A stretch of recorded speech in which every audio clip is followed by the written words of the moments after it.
जय श्री कृष्णा दोस्तों। बुलबुल की कहानियों में आपका स्वागत है। मैं आज आपके लिए लेकर आई हूँ आरती खुराना जी की लिखी हुई एक पारिवारिक कहानी। दोस्तों, अगर आपको मेरी ये कहानी पसंद आए तो मेरे चैनल को लाइक और सब्सक्राइब ज़रूर करिएगा। प्रांजल लाखों अरमान संजोए मंडप में आई। अपनी नई जिंदगी को लेकर एक तरफ मन में नई उमंगों का तूफान था तो दूसरी तरफ अजनबी परिवार को लेकर दिमाग में कश्मकश, क्योंकि हमेशा जो दिखता है वैसा होता नहीं। सही मायने में बेटी की शादी किसी लॉटरी के टिकट जैसी होती है। लड़के का परिवार अच्छा मिल जाए तो जिंदगी आसान हो जाती है और लोग लालची अहंकारी मिल जाए तो जिंदगी कांटों भरी होती है। प्रांजल का कन्यादान हो रहा था। पिता ने उसका हाथ अबीर को सौंपा। अबीर प्रांजल को बेहद प्यार करता था। वह अपने परिवार का इकलौता और लाडला लड़का था। देखा जाए तो इकलौते लड़कों के लिए परिवार और पत्नी के बीच सामंजस्य बिठाना किसी अग्नि परीक्षा से कम नहीं होता। एक तरफ माँ जो दुनिया में लेकर आई तो दूसरी तरफ पत्नी जो अपनी दुनिया उसके लिए छोड़ कर आई। माँ की तरफ झुकाव बढ़ा तो माँ का लाडला, पत्नी की सुने तो जोरू का गुलाम जैसी उपाधियों से नवाजा जाता है। हमारी कहानी का पात्र अबीर बहुत सुलझा हुआ और समझदार है। वह बेटा ही नहीं, दामाद भी इकलौता है। वह प्रांजल के घर शादी से पहले भी आता जाता था तो उसे ससुराल अपना परिवार ही लगता था। कहीं ना कहीं यह बात अब इसकी माँ को खटकती थी। उसे लगता था कहीं मेरा लड़का मुझे छोड़कर घर जमाई ना बन जाए। एक विधवा का आखिर वह इकलौता सहारा था। जब भी बेटा बहू ससुराल घूमने का बोल कर जाते, अक्सर रात वहीं रुक जाते। क्या हुआ मम्मा, खाना क्यों नहीं खा रही हो? सपना ने पूछा। तेरे भाई की शादी को 6 महीने भी ना हुए, यह तीसरी बार ससुराल रुक गया है। बात एक रात की नहीं, जब ससुराल शहर में ही है फिर रुकने का क्या मतलब? घूम फिर कर आ जाओ।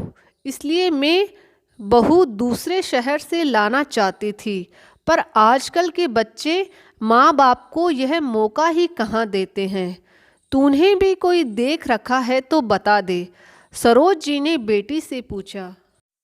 सपना हड़बड़ा गई जैसे कोई चोरी पकड़ी गई हो। ना ना, क्या माँ, क्या बात आप अबीर भाई की कर रहे हैं और मेरे पर आ गए? प्रांजल का उसके मायके जाना नहीं खटकता था, लेकिन अबीर का ससुराल जाना उसे बहुत खटकता था। प्रांजल की माँ सरिता और सरोज दोनों सोशल मीडिया पर दोस्त थी। सरिता बेटी दामाद के साथ करी गई पार्टियों की फ़ोटो डालती।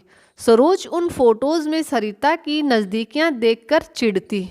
अबीर का जन्मदिन आने वाला था। सरोज जी इसी कोशिश में थी कि अबीर उस दिन ससुराल ना जाए। उसने पहले से तैयारियां शुरू कर दी। अबीर को हिदायत दी कि वह पूरा दिन घर रहेगा। सरोज जी ने पूरा दिन बेटे के पसंद के पकवान बनाने के लिए खूब तैयारी की। सुबह पूजा में प्रांजल और अबीर बैठे। शाम को कुछ रिश्तेदारों और अबीर के करीबी दोस्तों को बुलवाया गया। छोटी सी पार्टी रखी गई, लेकिन किसी वजह से प्रांजल के माता पिता ना आ सके। सरोज जी मन ही मन बहुत खुश थी।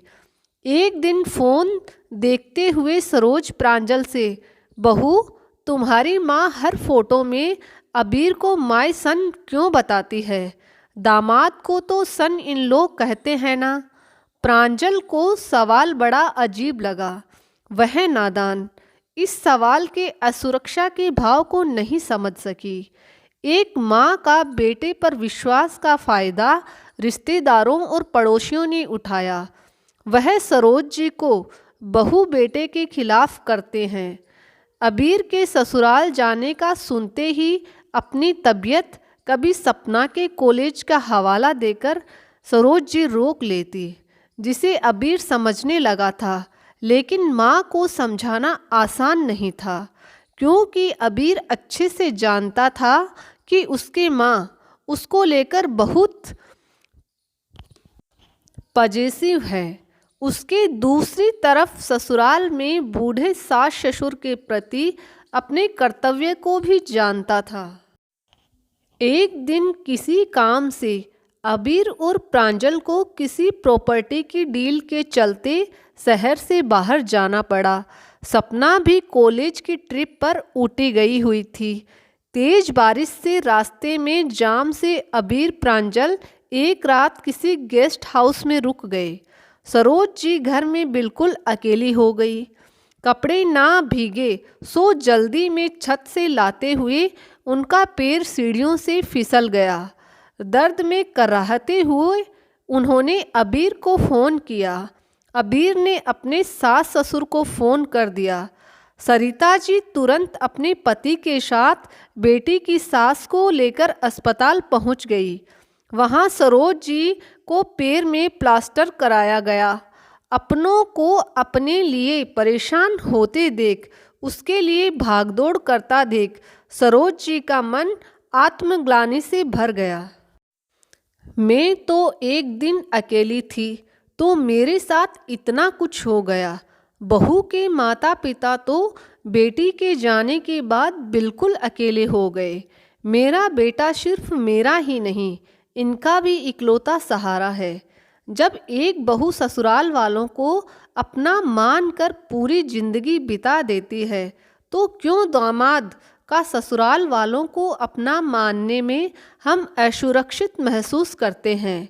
यह तो शुक्र है मैंने बहू को उसके माता पिता के लिए कभी कुछ गलत नहीं कहा, नहीं तो मैं आज अपनी नज़रों में ही गिर जाती। अबीर जानबूझकर गेस्ट हाउस रुका। माँ को यही बोलता रहा, रास्ता खराब है।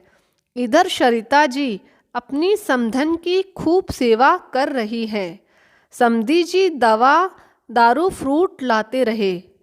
2 दिन बाद अभी प्रांजल के पहुँचते ही प्रांजल के माता पिता रवाना होने लगे। समधन जी, हमारे ज़माने में तो बेटी के घर का पानी तक पीने का रिवाज नहीं था और हम तो आपके घर 2 दिन रुक गए। खाना खाया और पिया, अच्छा तो बिल्कुल नहीं लग रहा। समधी जी ने शर्मिंदा होते हुए कहा। अब सब बोल आप मुझे शर्मिंदा कर रहे हैं। आप लोगों ने जैसे आकर मुझे संभाला, यह तो कोई परिवार का सदस्य ही कर सकता है। अब बेटी का घर का पानी भी हराम है जैसी बातें कहाँ रह गई है। अब यह बातें पीछे छोड़कर मायका ससुराल दोनों को एक परिवार मान लेने का समय आ गया है। हम बुजुर्गों को अगर आज की पीढ़ी के साथ कदम से कदम मिलाकर चलना है तो सोच को नया करना होगा। माँ के बदले विचार और नज़रिए को देख अबीर की आंखों में खुशी प्रांजल ने भांप ली। प्रांजल ने कान में कहा, रास्ता खराब क्यों होता है? हम एक रात की जगह गेस्ट हाउस में 2 दिन क्यों रुके?